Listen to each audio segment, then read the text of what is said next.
What's up guys, Sean here, and I wanted to do a quick little review for you guys today.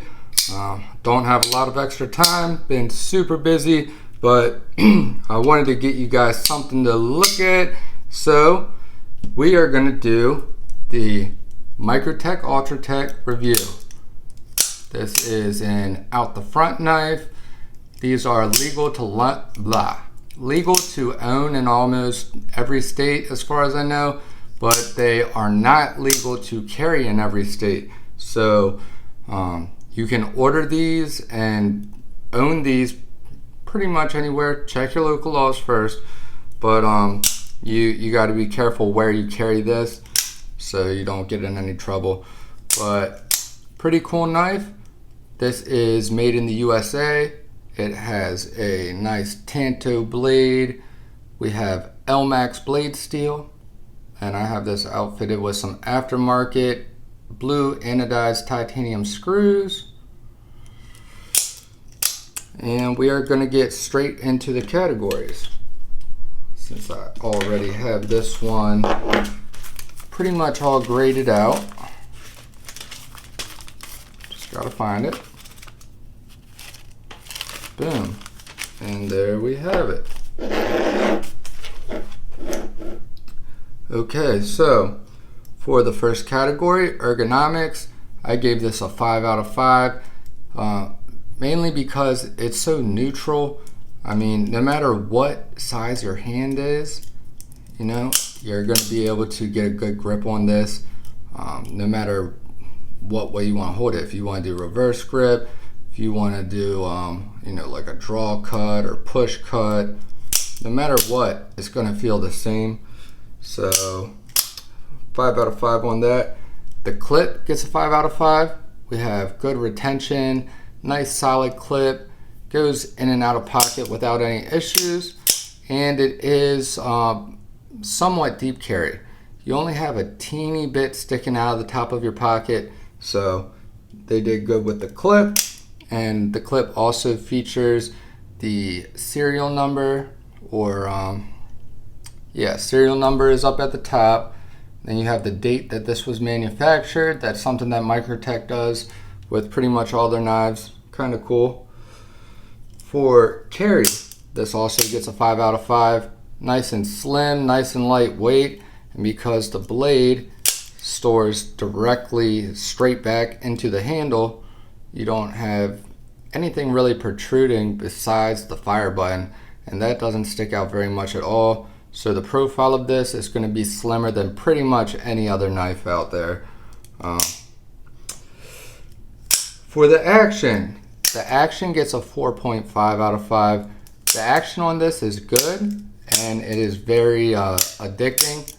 However, it is not the smoothest. There is a little bit of slop in the trigger.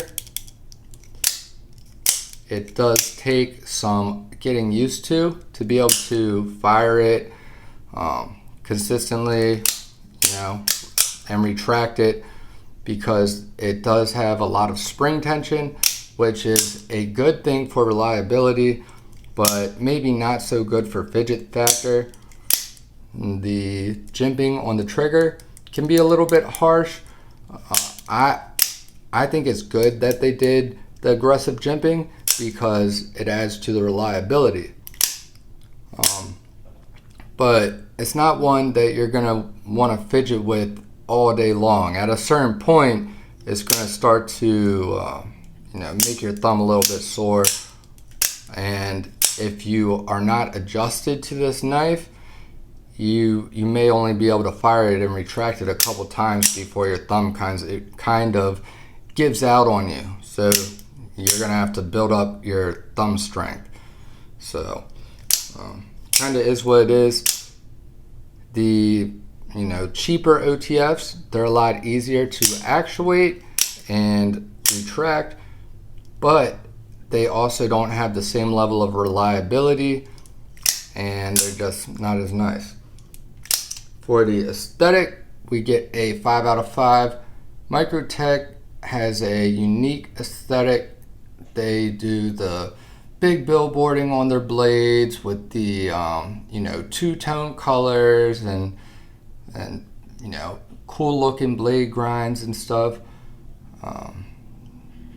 They're really one of the only companies that really pull this off to where it doesn't bother me, and I've just come to terms that it's like their thing. So, you know, I wouldn't find it acceptable on every knife out there, but when it comes to Microtech, it's them. So I think this knife has a very strong appeal to it, has a, you know, really tactical kind of look to it.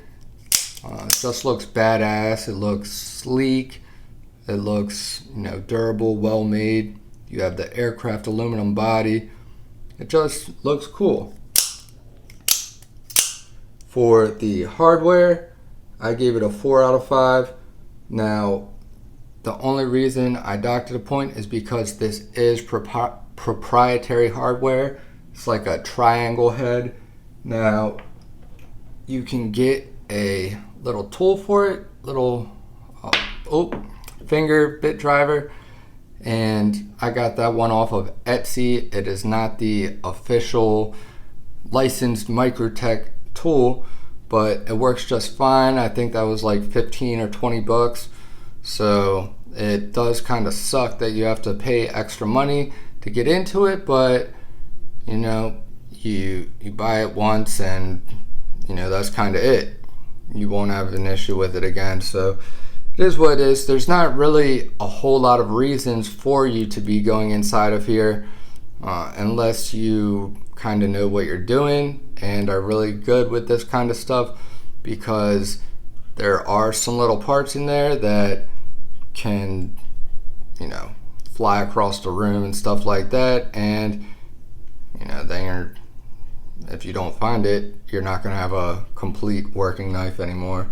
So moving on, for the price, I gave it a 4 out of 5. This comes in at $325 for this specific version. This is the Microtech Ultratech, which is has their 3 1/4 inch blade. You get about 3 inches of cutting edge. The reason I gave it a 4 out of 5 is because for any of the high-end, high-quality OTFs out there, you're going to be over $300 regardless.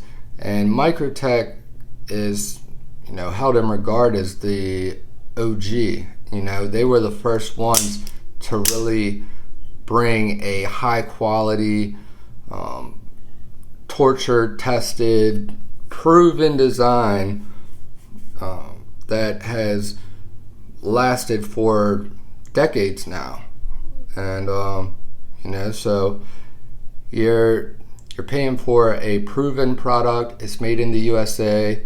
It's premium materials, and it just, you know, is what it is. For the fit and finish, I gave it a 4.5. The fit and finish on this is really good. There's only a couple gripes, which is the fact that this trigger like jiggles. I wish they would have put like a ceramic ball between the trigger and the surface that it slides on to take up the slack from the spring, and that would kind of make a little bit of a smoother actuation, kind of like Guardian Tactical does. But you know, Guardian Tactical probably has patented it, so they would have to come up with a different design. So yeah, I don't know. It is made really well though. For the acoustics, it's a 4 out of 5. Not the coolest knife I've ever heard, but it does sound pretty cool. Sounds better than a budget OTF. Now if you do it really slowly,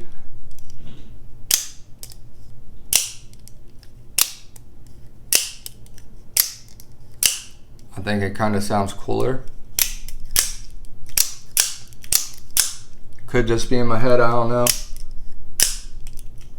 but I think that spring kind of like preloads and builds up a little bit more pressure when you do it slower.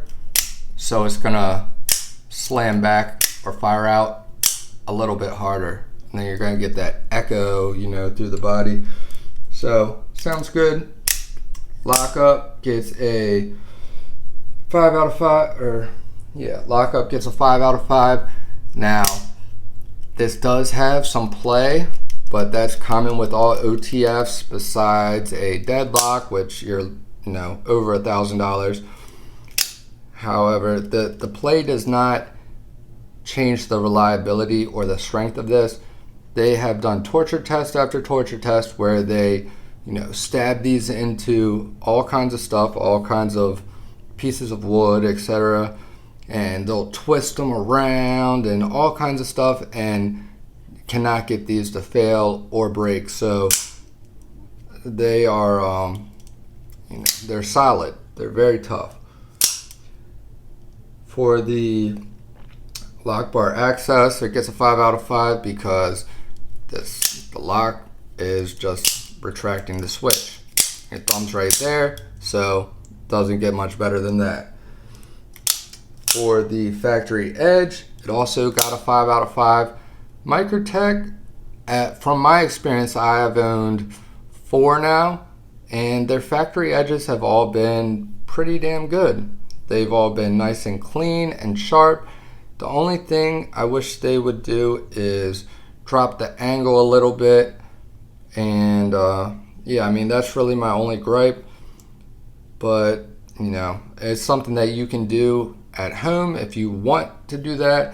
I think the reason that they don't do it is because it kind of changes the aesthetic of the knife, and I think they like having, you know, the big billboarding and everything be the center of focus versus a nice beautiful edge, which this one, I put this edge on, this is like 21 degrees, 22 degrees, something like that. And I took it to 1500 and stropped. So yeah, nice sharp edge, but the factory edge was not bad. And I will also say that it had even bevels. The Tanto point was nice and crisp from the factory, so it was not hard for me to maintain that crisp, very nice crisp points.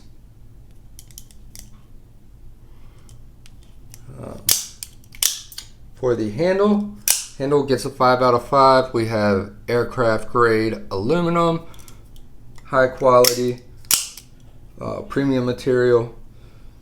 For the centering gets a 5 out of 5. I didn't know what to do with that category because it doesn't really apply to this. However, you know, I didn't want to take any points away from it for something that it can't have. So, moving on. For cutting performance, it got a 4 out of 5. This is not going to be the most slicey knife because you have a very short blade profile. You don't have a lot of distance for the thickness. For the thickness to taper down to get nice and thin behind the edge. However, it does start off relatively thin, so it's not super thick behind the edge, and it does cut pretty decent. So it's not going to be your sliciest knife out there, but it does cut pretty good. It impressed me, especially after seeing all these things about, you know, people making videos saying that OTFs are not good, you know, EDC knives because they don't cut well. This cuts just fine in my experience, so no issues there. For materials, it gets a 5 out of 5. All premium materials on this. For fidget factor, gets a 5 out of 5 because, I mean, who doesn't like playing with an OTF? For the overall design, it gets a 5 out of 5, and that is because this design has has stuck around for over 25 years now. I mean, they've made very small adjustments and improvements to it, but the overall design and concept is the same, and this has been a proven design that has stood the test of time, and I give it a lot of respect for that, or I give Anthony Marfione the respect for that, because he is obviously a very skilled and talented knife designer, knife maker. For the last category, the overall value, I gave it a 4 out of 5. It's the thing with the value of this, like, you don't really have any competitors in the same class that are offering it any cheaper. Maybe Axial, but I haven't experienced one of them. I actually reached out to them to try to check out some of their stuff. They kind of blew me off. So I don't know, maybe one day I will get to check out some Axial gear knives. I would buy one if I had the funds right now, but I just don't. And if I'm going to be putting the time in and everything to promote their product, the least they could do is send out a loaner. That's just my opinion. Maybe I'm wrong, but honestly, I think that's the least they could do, because if they do make a good product, and I do recommend it, that there's going to be many people that purchase those knives based off of the review. So the only reason I could see that they wouldn't want to do that is if they are scared of what I might point out or come to find, or who knows. So nothing against them, I just can't really speak on them because they haven't spoken to me. I haven't experienced their knives, whatever. But this is about the Microtech. So this knife was purchased with my own money, so all the grading of this is obviously going to be 100% unbiased and as accurate as I can give you, from my personal opinions, which that's what these reviews are. Everybody's entitled to their own opinions. You guys don't have to agree, but anyway, so little tangent there. Sorry, I was trying not to run off on any tangents and keep this one short, but the thing with the value, Microtechs do maintain their value pretty damn well. I think this has a lot to do with the fact that there is not a overabundance of them in dealers and stuff. They do sell out pretty quickly. They only make so many of each variant, and if somebody wants a specific variant and they see it, they know they have to hop on it right then, because it might be many years until that exact same variant is made again. And for this reason, if somebody is looking for a specific Microtech, the value of it may be higher than what you paid, and if it's a user, you might get around the same price that you paid, maybe a hair less, but they do maintain their value pretty well. Now, there are certain Microtech models that are a little bit more common, and those ones are going to, or a little bit more abundant and accessible. Those ones are not going to hold their value up as high, and if you did want to sell it, you probably would take a little bit of a loss. I'm pretty sure the Ultratech is one of those knives. From everything I've seen on the secondary market, they don't lose a ton of value, but there's not many people out there, if any, paying full retail price for a Microtech Ultratech on the secondary market, even if it's like new in box, not carried, all that good stuff. So that's why I docked it a point. But awesome knife, if you are looking to check out a higher end OTF knife, this is one that I definitely can recommend. And hope you guys enjoyed this video. Thank you guys for watching and being here with me. I love you guys. Jesus loves you. Stay tuned, and I will see you guys in the next one. Peace.